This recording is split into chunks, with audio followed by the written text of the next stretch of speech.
Hi, everybody. It's Alex Smith here with For What It's Worth podcast. And we have um, a special guest today, and I'm really excited to have Keith Stanton on with us with Thoma-Holec Designs. I've had quite a few of communities that I've worked with and competitors as well that have been designed by Thoma-Holec and the team, and they just do an amazing job. And so when I was able to, run into him at the Nick conference here a couple weeks ago.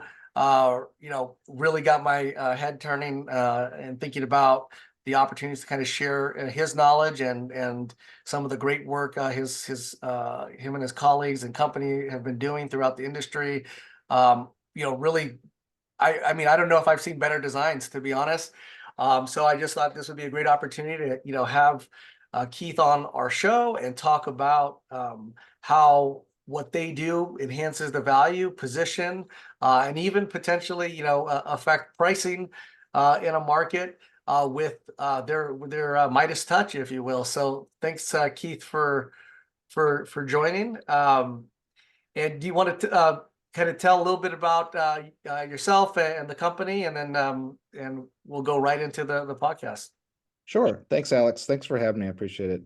My name's Keith Stanton. I'm the Director of Business Development at Thoma-Holec Design. We're in Arizona, but we work in 28 states, I believe, and throughout Canada. So we specifically focus on senior living design, 55 plus communities, up independent living, assisted living, and memory care. So that's kind of, you can see all the awards behind us. We're award-winning interior designer, started in 2006 and going strong. So Awesome. So do you have just to start off, do you have a favorite quote or something that inspires you that you can share with us to kick off the podcast here?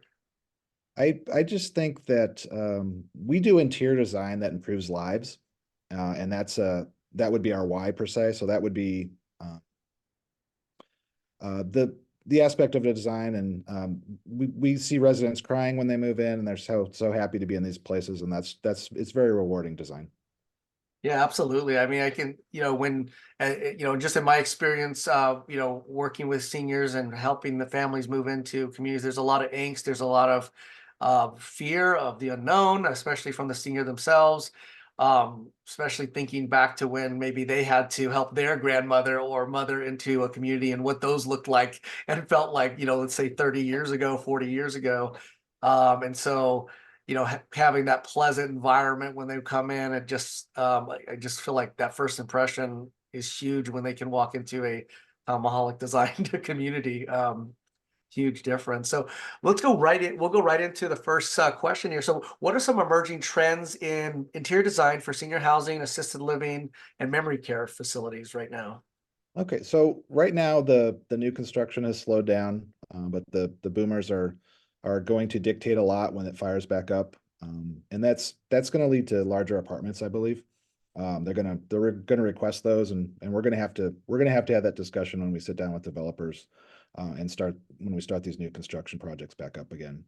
And also, when we're doing renovations in communities, I don't know if you know this, Alex, but people are vocal, and they're when you're in the communities, they tell you what they like and don't like. So when we're turning over apartments and somebody doesn't like the carpet, we see that as an opportunity. Hey, do you want LVT in your apartment, or you want some hard service in the bedroom? What are they purchasing anyway that could allow that person to be happy, take ownership of that apartment? So that's what we're seeing on the renovation side. And also during the renovation, we're seeing what the residents have taken over within the communities. And an aspect of that is they want to do fitness classes, they want to do group classes, but let's say the fitness area is only a weight room, or not a weight room per se, but an equipment room.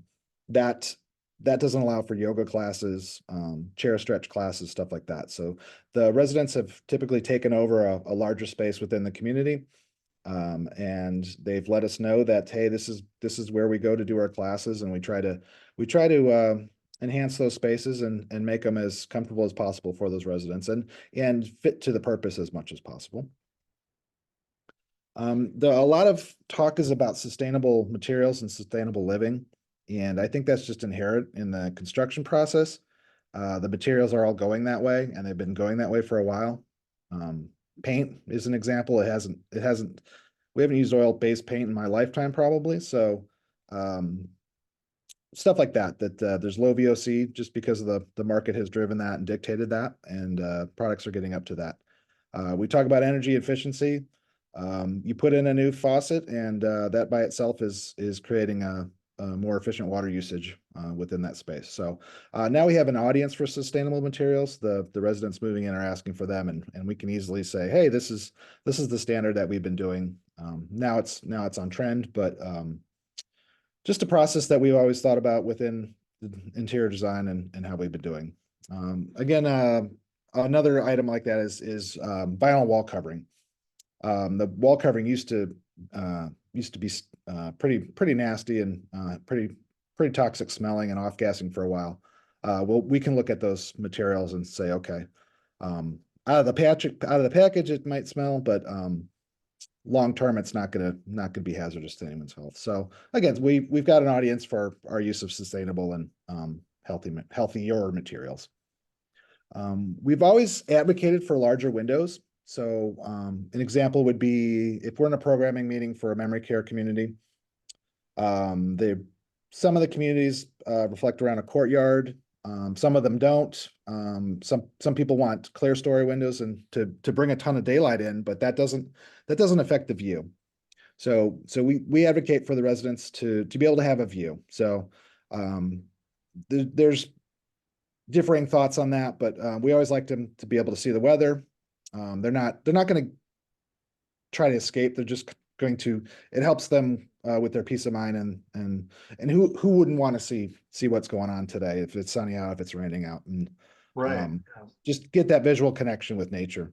Yeah, no, I love how, the kind of the way you're approaching the designs, it's all centered around, it sounds like you're, very centered around the residents, Mhm. and understanding, what's important to them as well. And even when you're, doing, the changes, like you said, having that regular feedback session from the residents there, I think that's key. I think I've seen a lot of renovations in my time where maybe the groups that were coming in weren't as sensitive to that it is a senior living community and it's not a regular apartment community where people are maybe gone during the day, but this is where they're here, they're here all day long. And so how do you navigate, some of those, all these upgrades and without losing residents or making residents upset. Mhm. And we're also hearing concerns about staffing, which is pretty obvious. And we've tried to update the staff lounges and provide a respite for them. What can we do as interior designers to help with the staffing? And that's work on those lounges and make them as comfortable as possible. So when they do get their breaks, they need to sit down and relax. Oh wow, that's good. That's fascinating. It made me think about we had a community, I believe we in Albuquerque at one point, and they had redone the lounge with the executive director, which I thought was super brilliant to think about that. It's like, hey, let's just make this lounge super comfortable. Let's provide snacks in there and like free, even like free sodas and things like that available to them and a comfortable space. And I think it just spoke volumes because it just kind of in a way a nonverbal way of saying, hey, we really appreciate you, and the type of work you do, and and I think it went a long way. What type of things are you seeing being done in break rooms, for example? Because I think that's an interesting topic that employees like. Yeah, the stuff that we can control is we can specify TVs, and we'll make sure the outlets and cabling is good for that. We'll do the seating in there, not necessarily the cheapest chairs in the building, Yeah, yeah. but do some Typically what they put in there, yeah, unfortunately. do Uh, some soft seating in there, some areas that they can be comfortable. We look at charging. They're on their break, they're going to want to charge their phone. So yeah. does that furniture have USB ports in it, stuff like that? So Oh, that's cool. Yeah. yeah, just make it as residential as possible within the community. So No, that's great. I'm glad we touched on that. I think especially in this day and age, that's the big buzzword right now. How do we keep our community staffed? Are we gonna have enough people to care for seniors as this trend grows? You know, this big train coming down the track, and a lot of opportunity, but also a lot of things to figure out, you know, staffing, but also a lot of things you mentioned earlier as well, such as, you know, are we going to have the right product for that, you know, that consumer coming down the road? And I think one of the things I was hearing a lot at Nick was how do we increase our length of stay, right? How do we get, or how either you can do that a number of different ways. You either keep them healthier longer with a lot of medical or care type things, but then the other thing I think people get frustrated about is we get them too late, right? yeah, When they wait to the last possible minute to move in, and then they only get to stay with us for 8 months, and they only get, you know, maybe half benefit of what our communities have to offer. And so you said something earlier about like, you know, you're starting to see um, this need for like larger apartments, for example, and or is it, I mean, is that what you're seeing? Is that, or that what you guys are kind of predicting that there's going to be this trend towards less about maybe studios or well, yeah, one bedrooms or just overall space? overall space, because storage is always a problem in these communities. But when we're doing renovations, we're hearing from prospective residents of, oh, I don't like this, I don't like that. We can't change the bathroom layout. This is a 15 years past that discussion. But we can update the finishes. So the stuff that people are looking for in apartments right now is the information that we're gathering and the likes and dislikes that they don't like of the current product that's out there. And also segueing off of that, the boomers, they're looking for a sense of experience and destination, and our evidence-based design process that we do, we revealed that the VE process in one of the communities went too far. They were trying to do multi-purpose, multifunctional spaces, and the residents, now that they're there, they like a destination, so they don't want to go to the breakfast nook to have their happy hour. So they would have preferred if we kept distinct dining spaces in there and dividers within that space, and just kind of again gave each space a destination. So I know there's That's very, yeah, that's interesting. And it makes sense. So they're not really too keen on, you know, just general multi-purpose space. They want, hey, this is the art studio. It's, you know, that's what it is. And it's not the bingo hall as well, right? Okay. correct. No, Yeah. that makes sense. Very cool. And All right. Yeah, yeah. they're still looking for finishes that are reflecting high-end and luxury properties. So your hospitality and your restaurant finishes we're still looking at those for inspiration, and people are still asking for those. So Interesting. Okay, yeah, that makes sense. All right, let's go to the next one here. How do you prioritize functionality and aesthetics when designing spaces for seniors? You kind of touched on that a little bit, but yeah, let's go through that. yeah, so resident safety is paramount, and that's what we focus on. That's what we study. How how are these communities safe? How do they improve these seniors' lives? So that's our number one goal. Our number two goal is to use the commercial available materials out there to provide surfaces that are going to hold up and allow the return on investment on those construction projects. So again, if we put something in and in 6 months it's trashed, then we didn't do our job. So what commercial finishes are out there? What's available? What we also like to talk to manufacturers and work with them and say, hey, we saw this hospitality project, but let's say the pile of the carpet's a little too high. Can you lower the pile for the seniors? And we can have discussions like that and tweak the current products out there. That would eventually not be a custom per se. Like, they've already designed it, but within the manufacturing process, how can we make them senior friendly? So that's kind of how we balance the function and aesthetics with the seniors. You mentioned earlier, I like what you were mentioning about residents in the Alzheimer's or memory care area, having maybe more natural light or views. There's a couple, I think there was a couple aspects that you touched on there, which was one was the view. So having large windows so they can view out. And then the other part of, I think you were mentioning kind of like this natural light, which I always heard, at least from, in my time working with memory care residents, that the importance of natural light, and how it actually can improve mood, obviously vitamin D and, things like that. But I think, like you kind of touched on some people say, oh, they have the larger windows. Maybe they don't want the residents to have view because it might encourage elopement, right? Like I got to get out there. But I think what you're saying, do you feel like the pros definitely outweigh the cons on allowing for the view specifically for a memory care resident? Yeah, yeah, definitely. It's worth the um that discussion and hey, um just because they see a park outside their window doesn't mean they're gonna want to be there. They just want to see it. So Yeah, and I think it really, I mean, it's common sense when you think about it. It's like, I'm in this community. I have very limited, especially in someone that is in a, maybe in an area where they are not allowed to leave, such as most Alzheimer's or memory care communities. But being able to see the outside doesn't make them feel so confined, I think, mhm. it's my initial thought.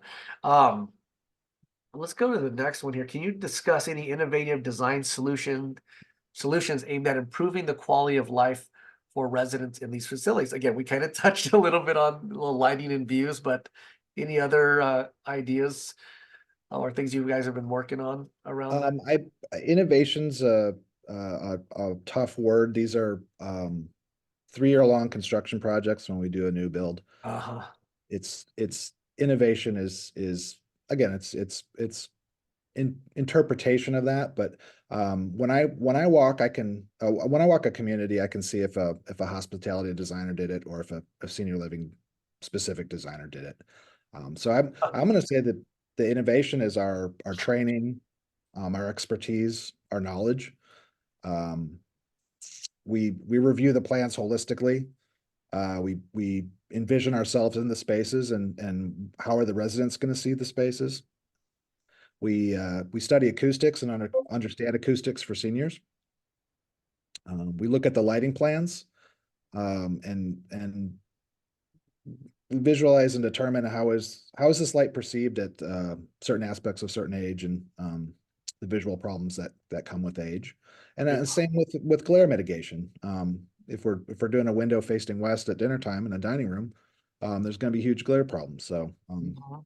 stuff Yeah, like that, wow, that's architectural. that's great. Yeah, that's And really then interesting. it goes back to flooring transitions. The greatest flooring put together, but if it's a trip hazard, then it's not necessarily innovation, but it's looking at these potential problems and mitigating them. No, that's really interesting. Obviously, I've always been the benefactor of your designs and not understanding all the research and experience that goes into it. But you're, exactly right. I mean, we've done renovations before, and yeah, you could have this floor transition, and I've seen it unfortunately more than I'd like, Yeah. where literally the floor transition, even from the height level, not even just from the visual, like there was like times when they left a tiny little, maybe it could be a centimeter difference between the floor height of the transition, Mhm. right?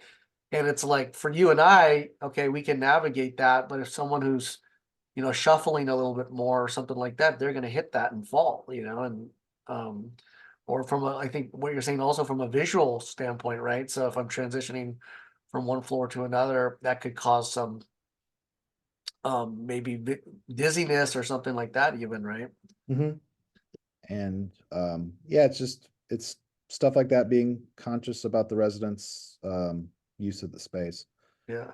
But I would say the most innovative part of our process is using BIM models to review MEP and review our designs and how they're going to fit into the building, and look at problems before they're actually built. So I would say that's the most innovative product process within the interior design right now. Yeah, So that's great. You kind of again, we may have to kind of go through some because you kind of answered some of these in a little bit. Um, I think I think the how you incorporate elements of safety and accessibility you've kind of touched on throughout because that's part of your philosophy. It sounds like. Anything else to mention on that? Otherwise, I think we'll just go to the next kind of question.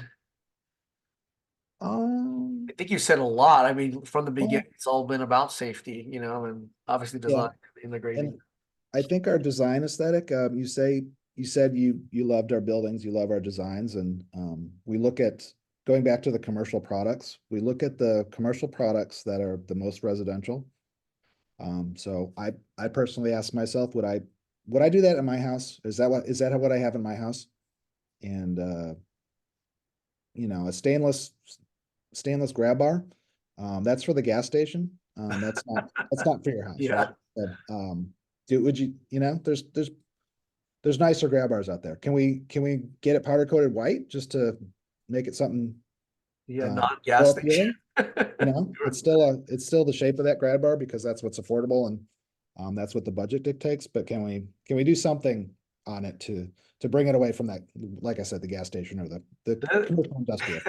that is a great point because I think oftentimes before communities are able to afford like a full renovation, we start to do things at the community level that you probably have seen because I've probably done them too because I'm like, hey, we need to do something like we need to improve this, and it's not necessarily from a design experience. It's usually either overly functionality focus, such as the grab bar that looks like the one at the gas station, um, or it would be maybe we overdid it, not thinking about how that could make it more difficult for the resident. Maybe we put a fancy shower head or something like that, and they can't figure it out, or even I'll tell you what they did when all these Alexas were coming out, and I better not say that too loud because of my, but yep, there it is. Okay, never mind, Alexa.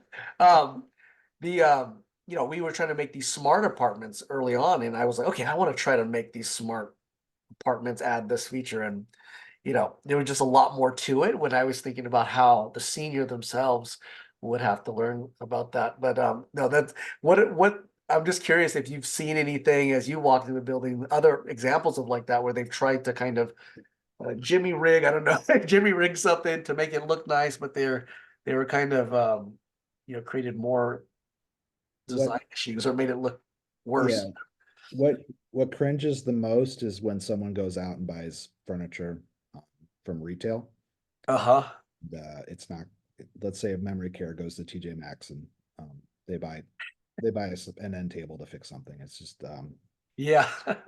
we're using contract grade furnishings and they're not, and it's just not going to hold up. So this It's funny you mentioned TJ Maxx because I've taken a many a trips to a TJ Maxx on my even from a sales director to redo our model or a respite room or something like that, or like I said, a chair breaks in the lobby, and next thing you know, you got this hodgepodge. Well, Mrs. Jones, who just wants to donate her nice chair, and that ends up in the lobby, and the piano too has to go someplace. So now we got three pianos in the common area. So over time, even some really good thank God most of the communities that you've designed, they were really good at keeping those designs the way they were. But I've seen other remodels, and within a year, it's like everything's all over the place, right? It's not even what it was originally designed to look like. and that, yeah, they're trying to woo that resident in, and they're promising them, the marketing people are talking to them, and I do have this piano, can I use it? And our our instinct is no.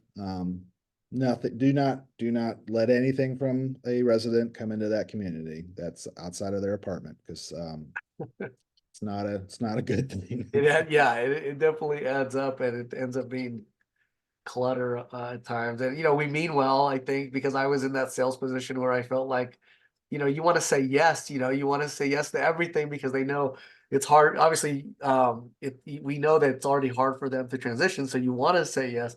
But yeah, I know it can get out of hand pretty easy. All right, let's go to the next one. In what ways do you address the unique needs, preferences of residents with memory care requirements? Again, we kind of touched on the lighting thing. Anything else that you can think of around memory care specific designs?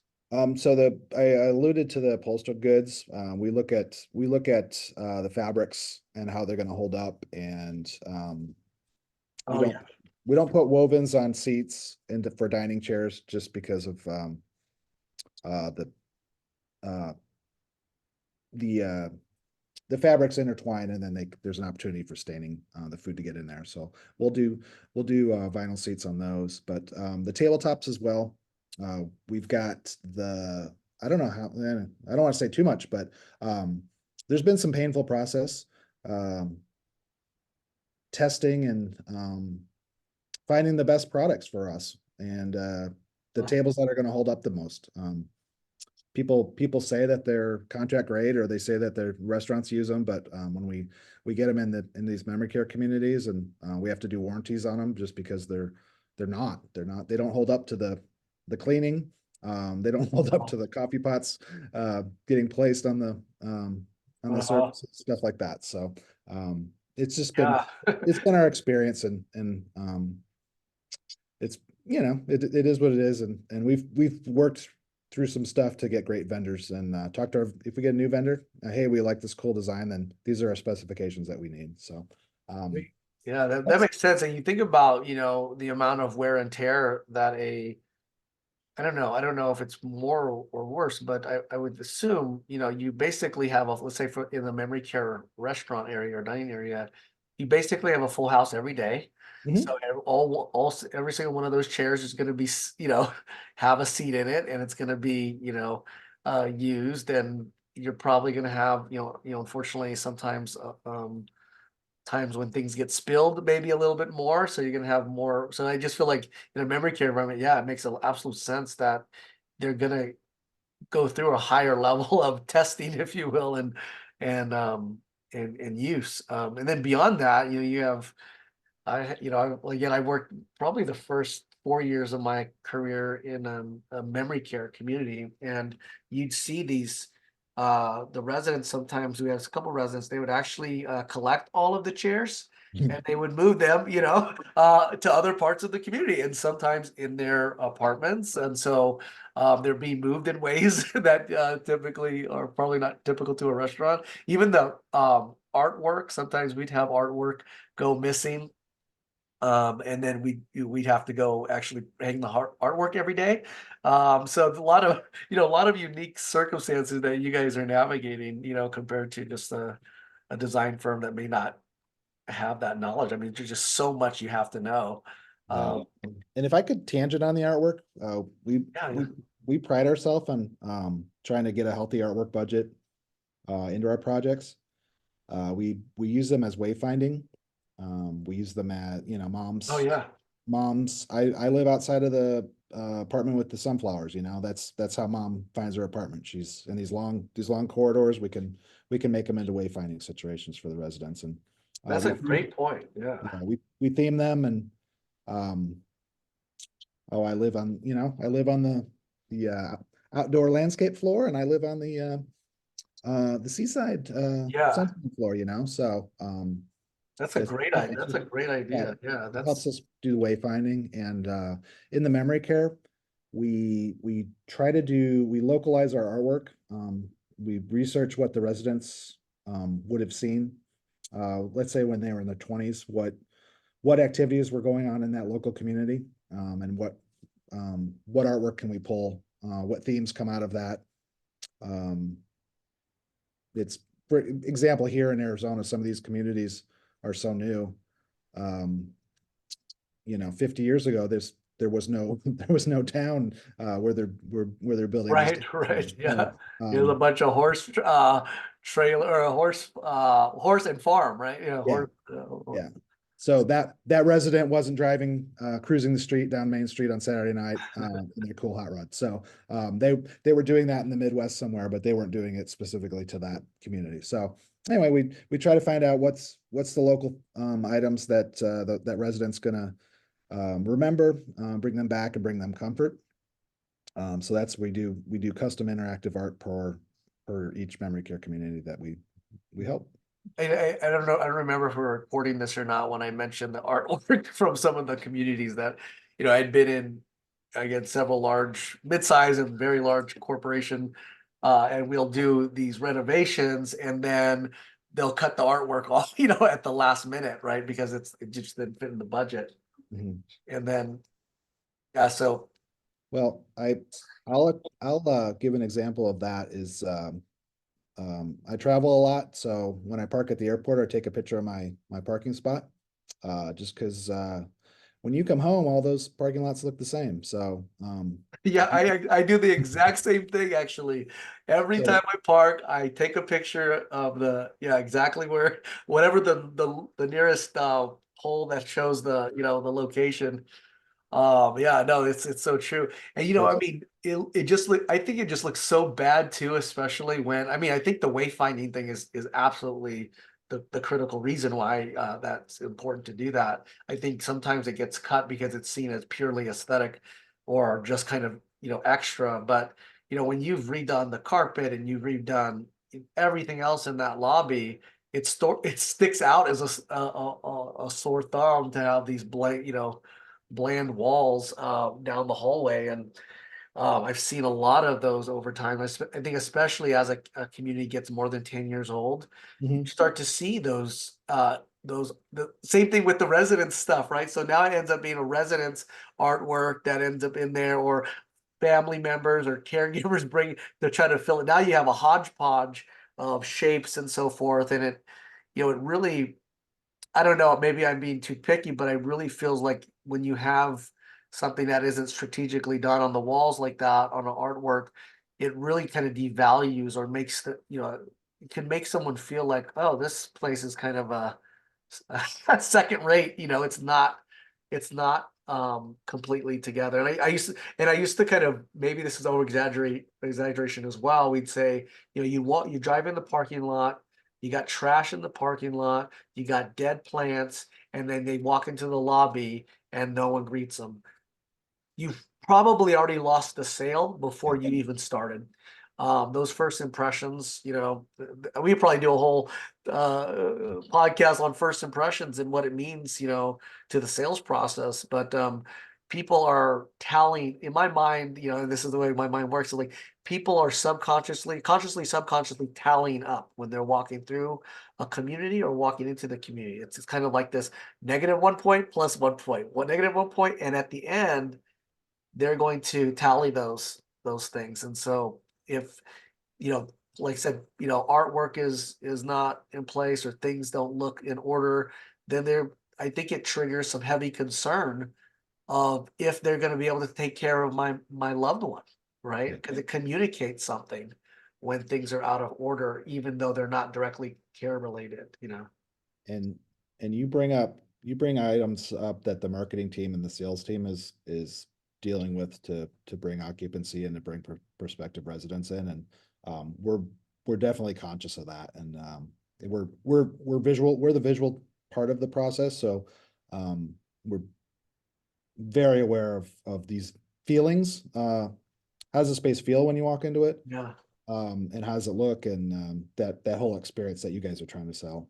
So Yeah, I mean, now, don't get me wrong, we're definitely, there to take care of our residents, and to give them great, clinical care and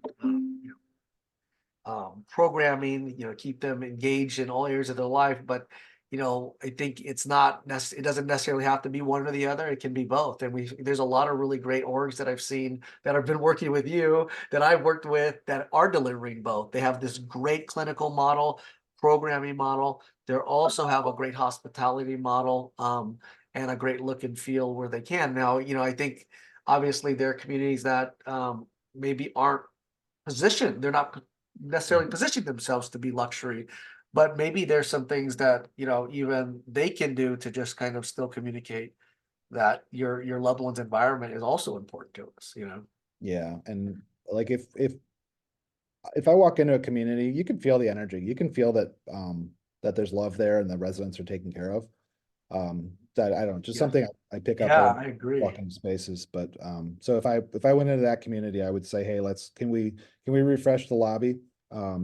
Just to give that visual uplift right when you walk in the door, and can we update the dining room? Because those are probably the areas that are getting beat up the most. So, Right, absolutely. And it makes a lot of sense from a strategic, probably capital allocation to, update areas where, yeah, residents use the most so they can experience that positive impact, on a regular, so hallway, lobby, or yeah, hallway, lobby, dining room, they're going to be there. And then also they're going to invite their family, they're going to invite their friends and, yeah, if they have that great experience, that great feel.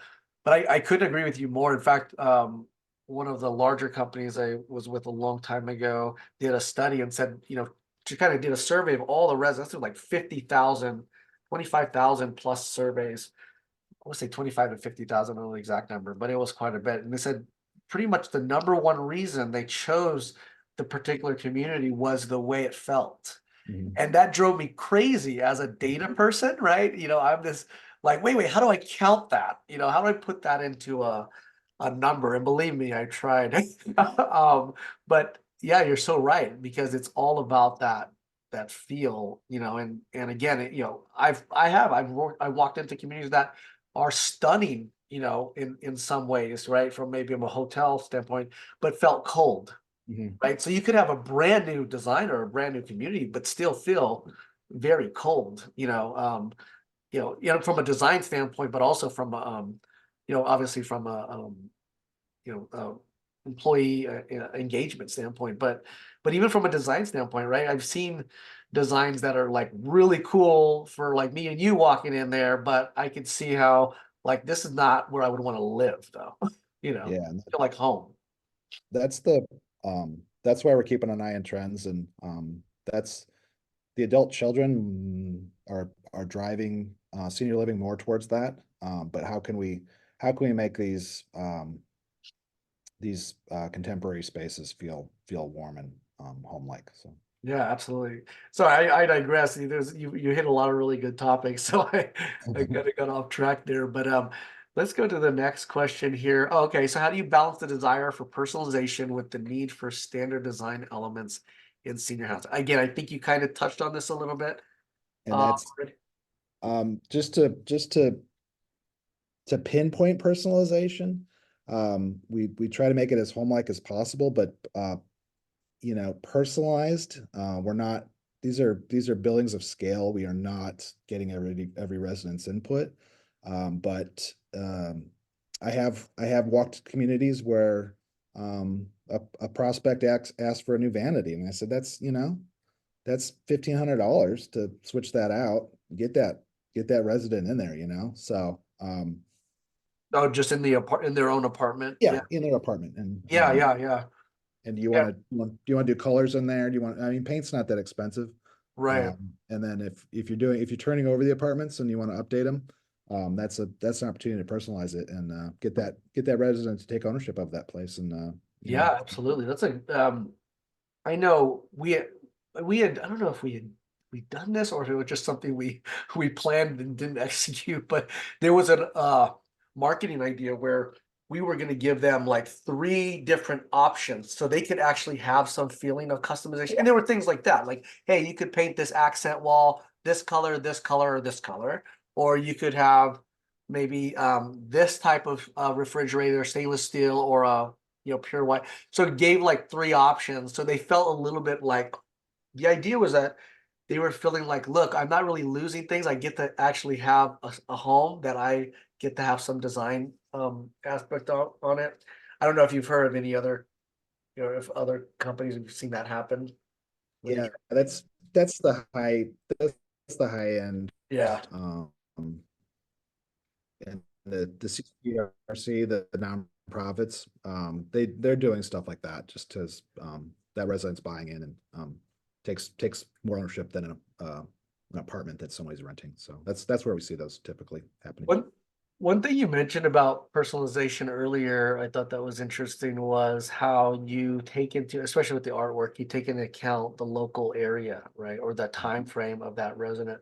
I think that's so interesting because, in an age of, trying to, especially the amount of money coming into senior housing and so large institutional, owner groups um, and even large management groups, the easiest thing to do is to have I hate to say this, but like a exact model in every single community, in every single market throughout the US, right? So it's the McDonald layout, and we do the same exact McDonald's everywhere.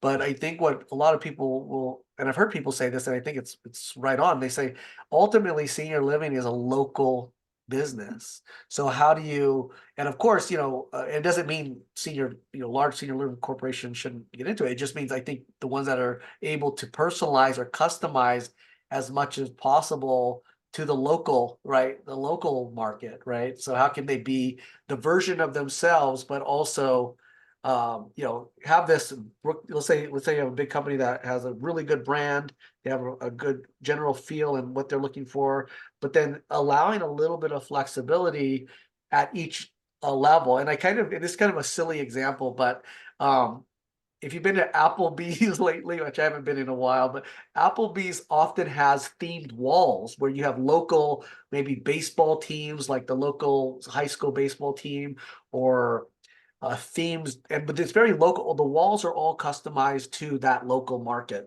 So it could be the local high school championship team or a banner from a local organization or community group in there. And I thought that's kind of an interesting way. You have the same building, but you've customized some of the design to reflect the local community. I just wanted to see if you had any thoughts on that. Or Um, I, I guess I look at the luxury market, of that.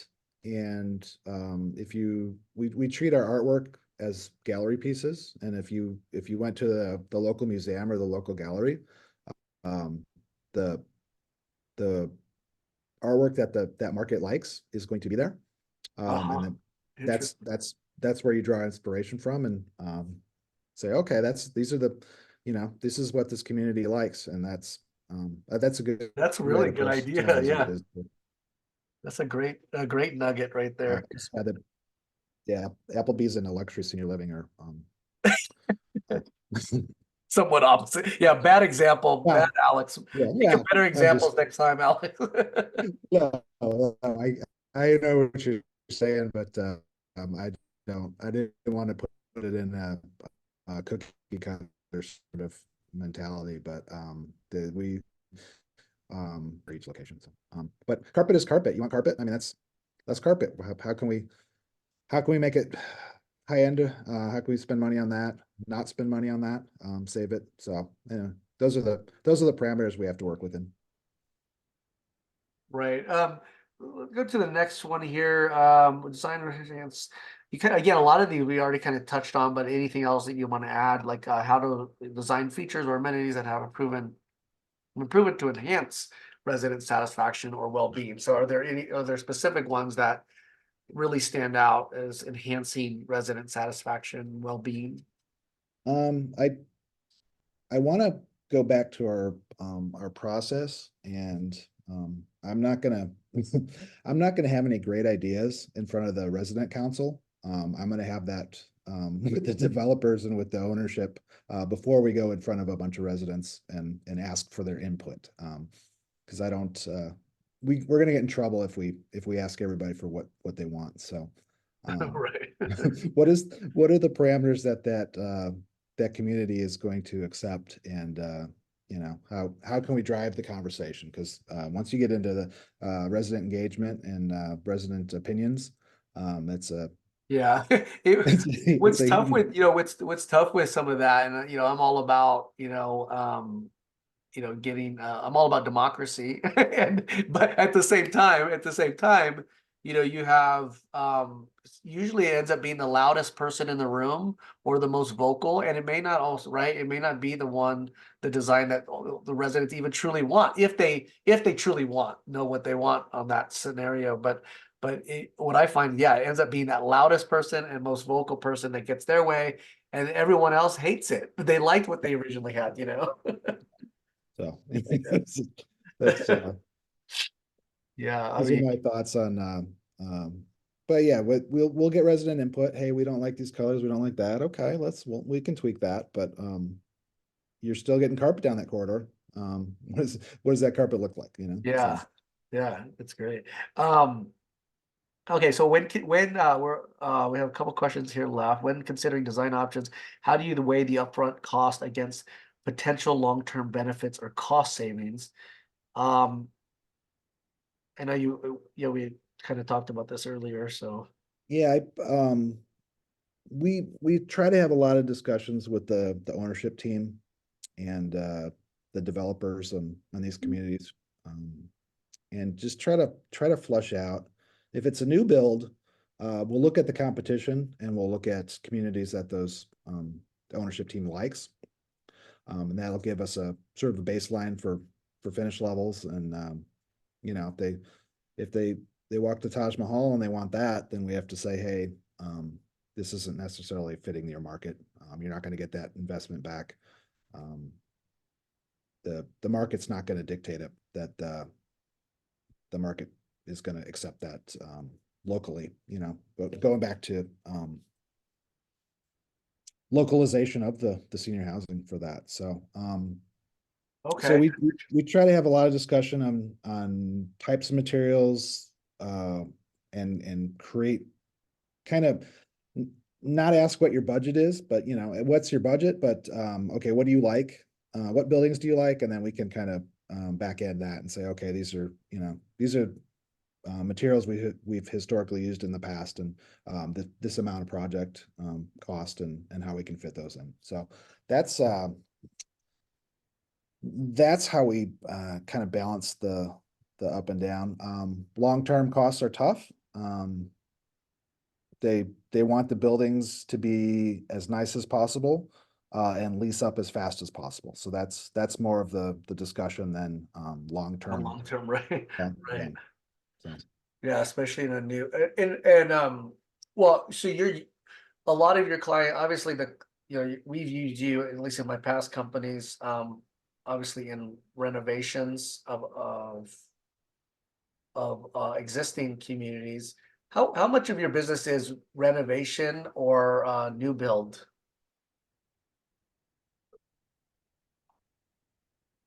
oh, this year? Oh no, I'm just curious. I'm just curious about that, like percentage wise. Yeah, this year, yeah, this year is probably very low, right? With the Yeah, this year the new builds have probably cut I'd say probably 100%, yeah. 50%. We're half of what we used to be at, just because of the last couple of years and the interest rates. So we're picking up renovations on that. So that's kind of it's I mean, do not you think? like, oh, go ahead. Sorry, go ahead. I was just gonna say, do you feel like this kind of the renovations will start picking up where as people see the opportunities? Look, there's not new supply, but now that's the market have stabilized. Now I can really determine how I can maybe, advance my position in this market, using renovations. Are you starting to see more conversations about Yeah, that yet? yeah, and we're Yeah. seeing I think the resident is going to because it's going to have more choices. You talked about the acuity, the pent up demand from COVID.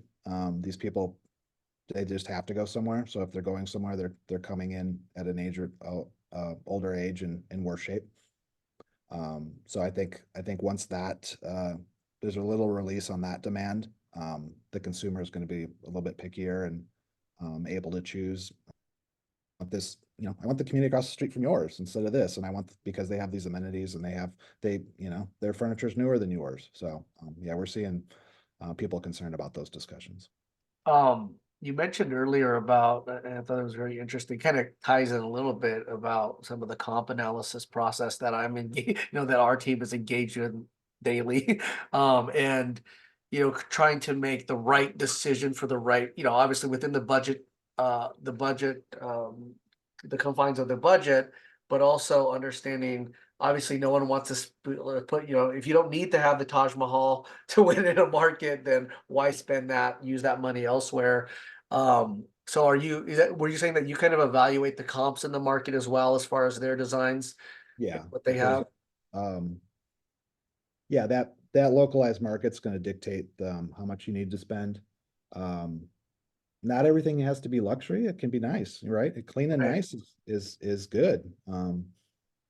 We talked about the energy of the community. We talked about the finishes. Clean and feels good. Yeah. That's not luxury.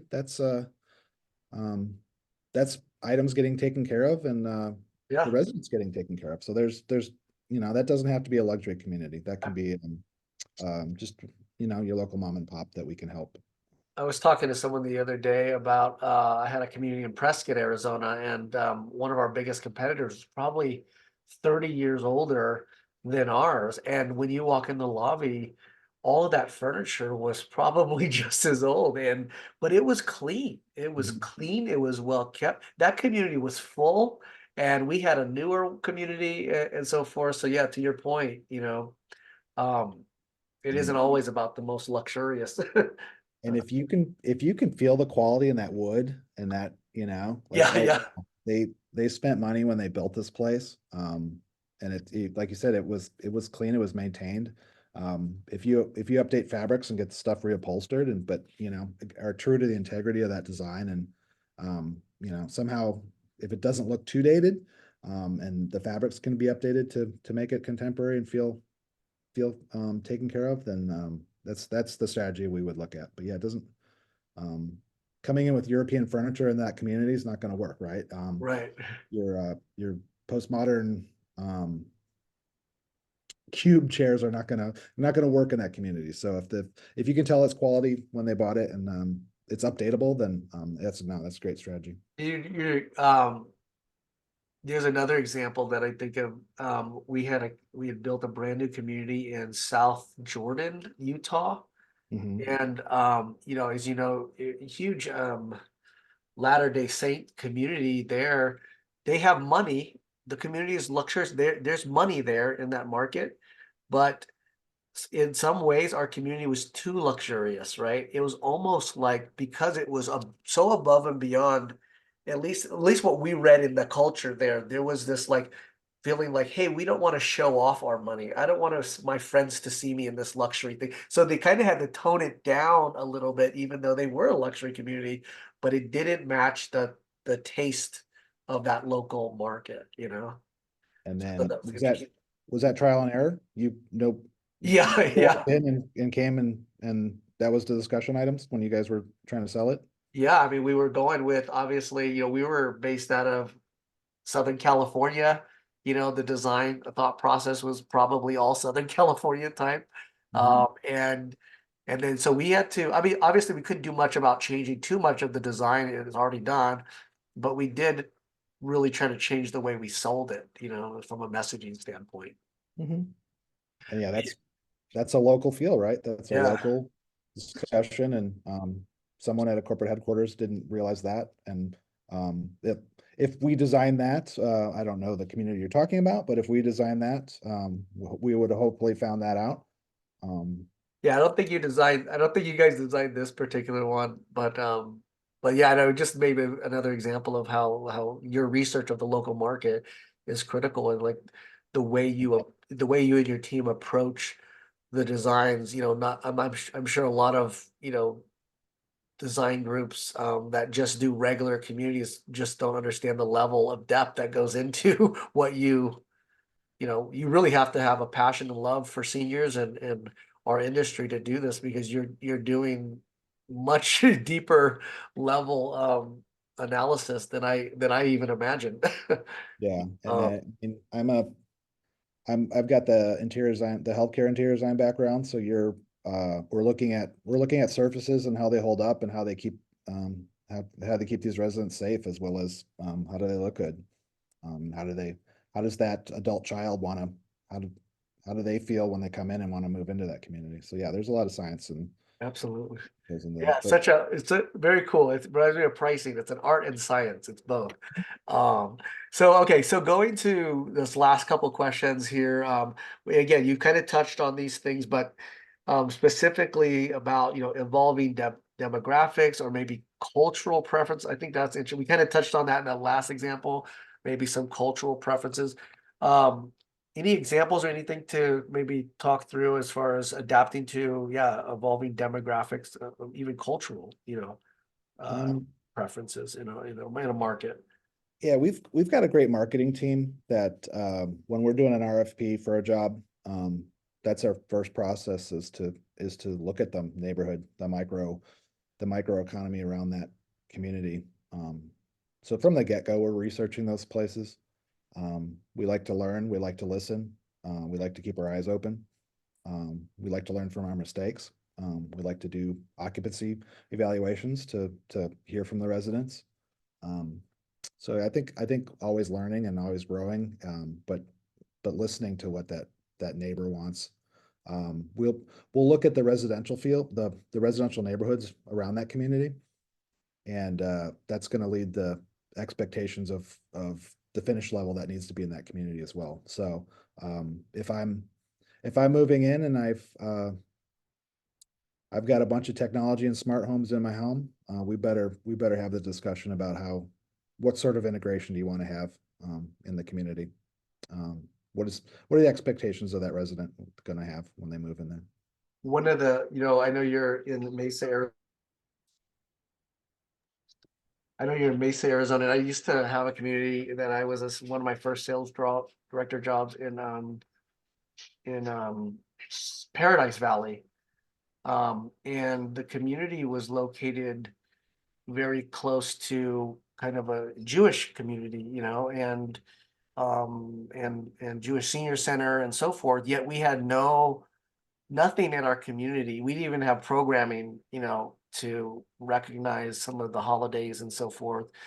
We didn't have space for, some of the activities that they enjoyed, and so I wish I could take credit for this. It wasn't me. It was my sales director at the time who really made it a point to get to know the neighborhood and get to know and found that out. I mean, we're literally 2 or 3 blocks from a major senior center there, and really started the work of getting to know, um, getting to know the preferences and they were most interested in, and we started to add those elements to our community, and it was amazing. I mean, there was a number of other strategies, obviously, and things that we were working on, but that was a big one. And we were stuck at 60-70% occupancy for years.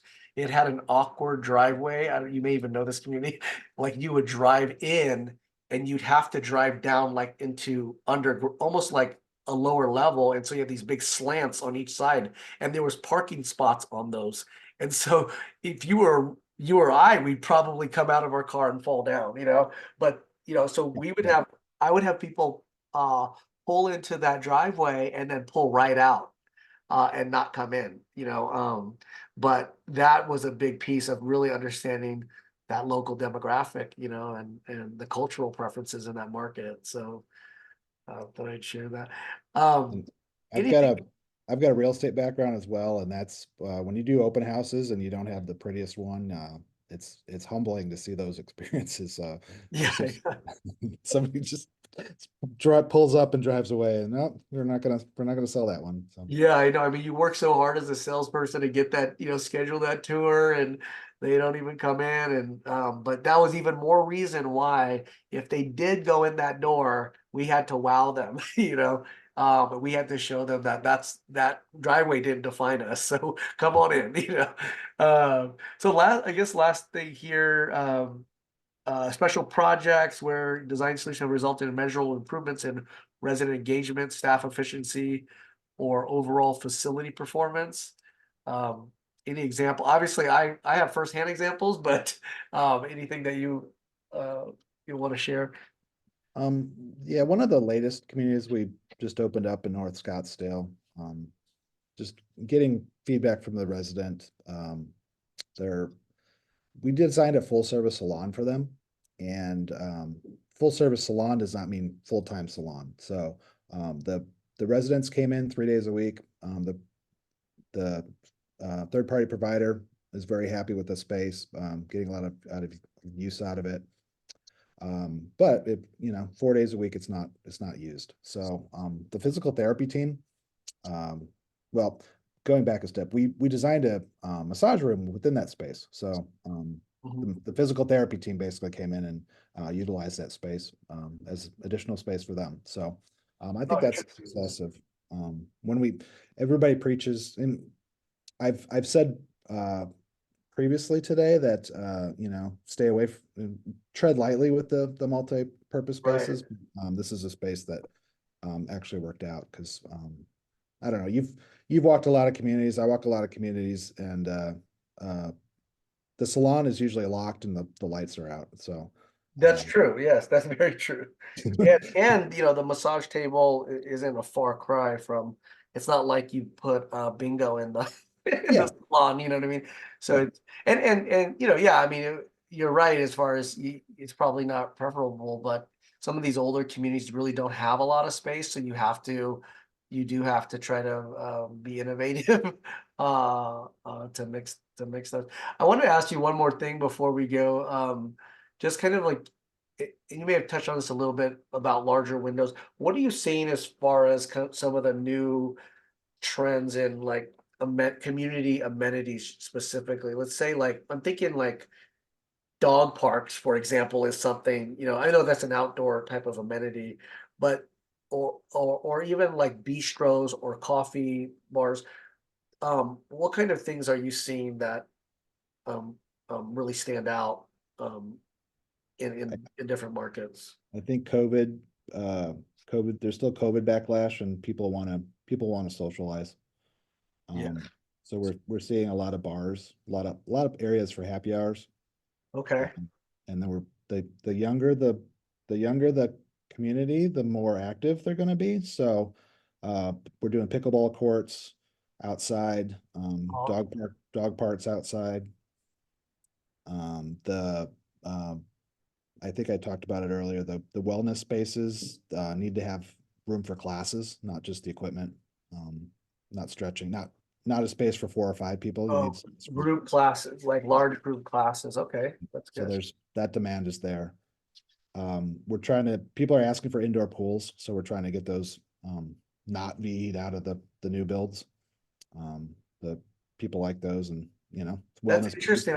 Yeah, I've been doing quite a bit of analysis in like Florida markets, and I'm in one, and maybe this is because I'm not from Florida and I don't know Florida very well, but there were a lot more indoor pool options than I would have imagined. In this particular comp set, I think three or four of them had indoor pools, and others did not. I, That's an interesting one. Yeah, indoor I may pool. stereotype, but I think it's a swamp, and I think there's bugs related to that. That's true. That would probably yeah, at least in Arizona you could go out without yeah, dealing with mosquitoes for the most part.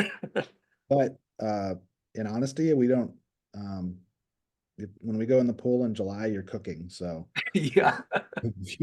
it's every geographical location has its pluses and minuses. Yeah, yeah, I know. We don't, yeah. I lived in Arizona for 14 years. Like we don't go outside in the middle of August in the pool necessarily. But yeah, but the dog parks is interesting too because I've been seeing this as a little bit of a trend too in our comp analysis in different markets. And I'm just wondering, is that what are you seeing that as kind of a trend as far as amenity where people are adding that or Yeah, it's renovating for that? yes, I would say it's a standard now.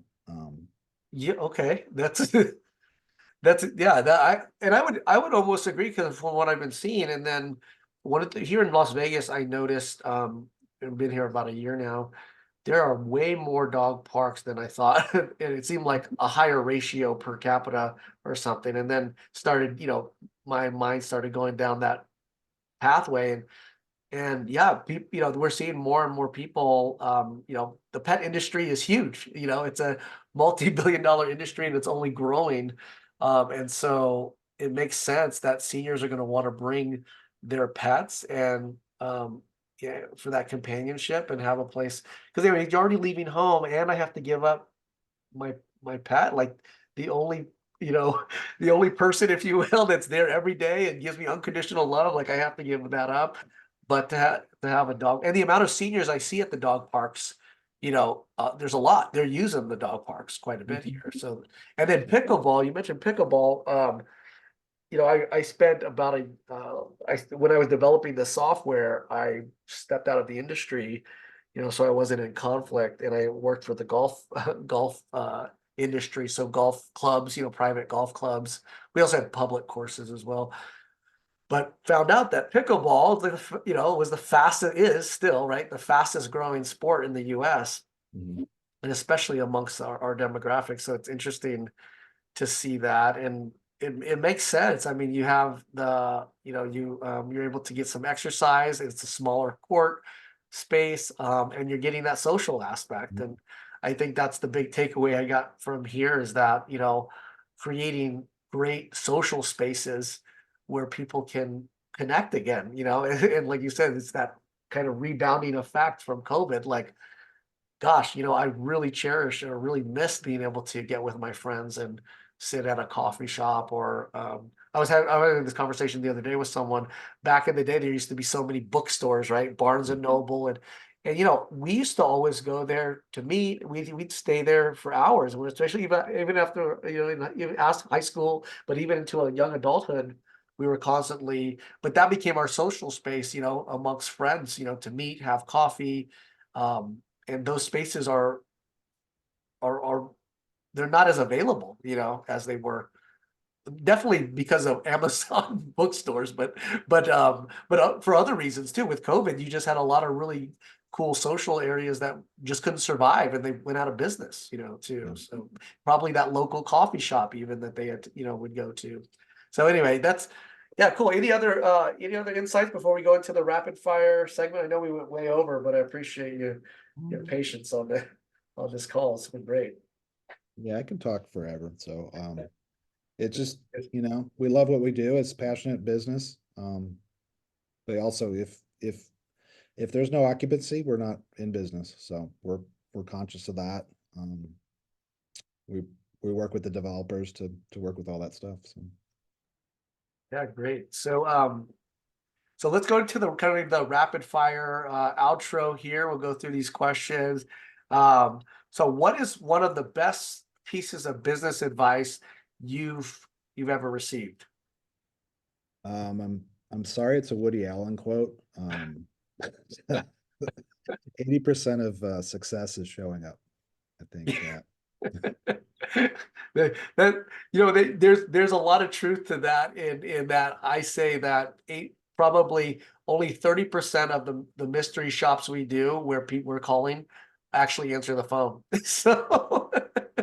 So that actually makes sense. Like, hey, if we actually just showed up, we would probably get some more occupancy. yeah. That's And good. What book would you recommend to our audience, and why? I think we talked about feelings of spaces, Uh-huh. and I think The Creative Act by Rick Rubin. Um, I I got it when I read it because I went to art school, and I've been in creative things my whole life. But I think it's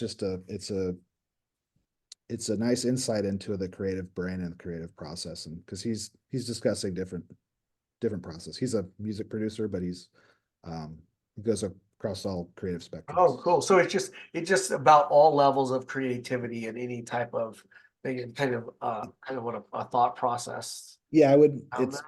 It's part brain dump, part poetry book. So Interesting.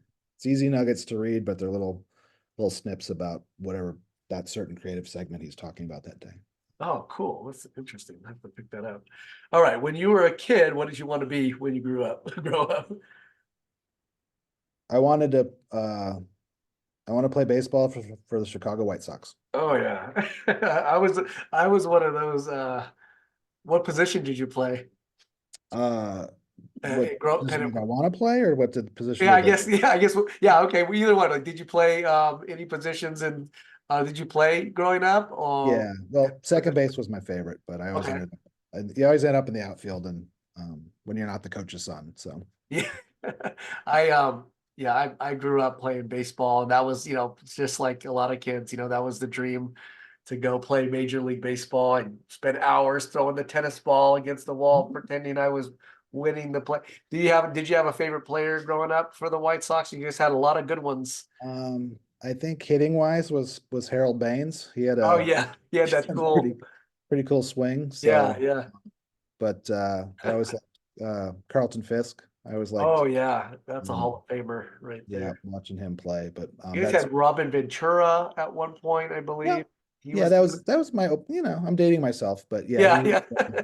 when I I was in think high Bo school. Jackson was there. Man, you Yeah, had some yeah, really good play teams with the yeah. White Sox. I went to Bo Jackson's game when he came back. It was against the Royals, so I saw it on the schedule and I was like, I bet they're gonna put him in on that game. And we Oh, got tickets and we got to see Bo Jackson play baseball. So that's and amazing. Yeah. Michael Jordan, we never got to see play baseball, but he tried.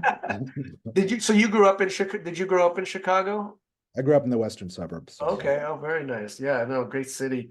Actually, I'm from San Francisco originally. We had some really good baseball teams. And then we found out there was some steroids involved. We had Bonds and McGuire. I mean, we saw a lot of home runs in San Francisco Bay Area. And I will tell you, regardless of the steroid use or not, it was fun. We didn't know that at the time. It was fun to watch a lot of home runs, get it. Okay, what is one of your most important passions outside of work? my son, I've got a 3-year-old son, and Oh, wow. I like to spend as much time as I can with him. And my dad's no longer with us, so I remember when I think of him, I think of my childhood and memories that I made with him, and try to Yeah. think of the good stuff. So I want to provide those for my son. So I don't know how much a 3-year-old's going to remember throughout his whole life, but I'm trying. So Yeah, I know. I think that, it's funny. I also have he's 4 now. I have a 4-year-old son. And it's so funny because I feel the exact same way. I lost my dad probably about 6 years ago. And I just think, how can I be at least what my dad was to me? Like, can I at least measure up? Because my dad was there for everything. He was like, family first type of guy. He didn't make a lot of money. He was a barber, but he's at all my baseball practices, all my games, always encouraged me. And, I just always strive, I think like what you're talking about, just like, how can I be a great father? And I think they do, remember that at least subconsciously, because you can think back when you might think back of the time when maybe if you see a picture, you go, I kind of remember that feeling yeah, of him holding me, we were watching, like I remember sitting on my dad's lap watching, being probably 4 years old in his recliner watching Wheel of Fortune and, together. And those are memories that, we can't, it's great. It was congratulations. And yeah, it's truly a blessing. When you have little guy and they're all looking up to you and they think you're so, they look up to you like you're perfect, and it's like you have this one person that actually sees you as this perfect being, and it's pretty nice. yeah. And the inverse of that is my dad scared me to death because he was watching the Incredible Hulk on TV one time. So Ah, I'm scared to death of the Hulk, but I'm like, what am I going to do to my son that he's going to remember yeah, to his whole life? traumatize. I know. I've probably already done a couple of things, on accident, but yeah. So okay, so yeah, again, thanks so much for joining the show. Is if people want to get in touch with you, what is the best way for them to reach out, and get in touch with you? Mostly, old school stuff. If you want to see the company's portfolio, go to Thoma-Holec.com, THOMA-HOLEC design, DESIGN.com. And my email is Keith at Thoma-Holec And then Keith Stanton, if you want to search me on LinkedIn. Business is LinkedIn. Pictures of my son is on Facebook. So All try to right. try to keep them separate. Yeah, that's great. And we'll put the LinkedIn and your email and your website on the show notes for everyone to see as well. I just want to thank you again. It's kind of a kind of a quick turnaround. We met a couple of weeks ago, but again, I've always been a big fan of Thoma-Holec, and just talking with you there, just saw your intense passion for what you do, and I love connecting with people like that because I feel like I have a passion for this industry as well, and just love connecting with like-minded people and learn new things. And I've learned a lot actually just in this last hour. And I'm someone who's been in the industry 20 plus years, and but to know what just to look at the level of sophistication that goes into your process is quite inspiring. So thank you for coming on and sharing. Yeah, no, thank you for having us. It's always nice to, um, you know, show more than just the design on paper. So thank you. Great, thank you.